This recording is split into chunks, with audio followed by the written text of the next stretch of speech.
来看金门今仔赢成功，包括民进党总统陈水扁热清德、民众党的郭文德、和鸿海创办人郭台铭拢有去参加。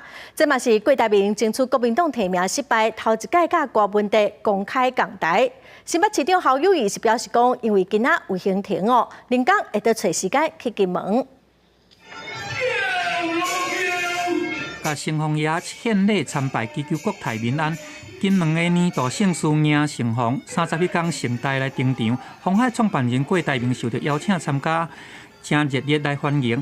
咱的民进党总统候选人、副总统赖清德嘛到场甲成功爷参拜，两个人还佫做伙共台致辞，伫个两岸和平议题顶悬交锋。和平跟战争不是到菜市场、到餐厅用点的就可以得到。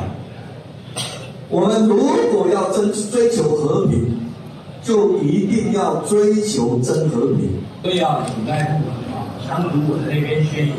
今天我不谈判，我如果不沟通，我不能保台，金门当作是一个和平的桥梁。民众党总统候选人、党主席郭文德嘛受到邀请，伊先到民众党金门党部的地会，刷落去来迎接成功。外界好言讲，伊甲郭台铭共场来出席迎成功的活动，是毋是有要刮过配咧？这个行程是1个多月前就排的，刚好今天有那个灯光亮。我们是团结一切可团结的力量，是这样而已。金门的地理位置非常的重要，尤其对两岸的和平相关的议题上，金门也是扮演一个很重要的角色。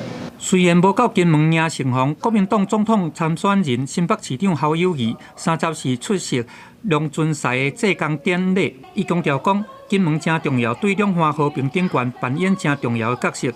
未来伫两岸和平稳定了后，期待会当金门更加来欢迎，嘛会当搁找时间去金门甲乡亲来交流伴暖。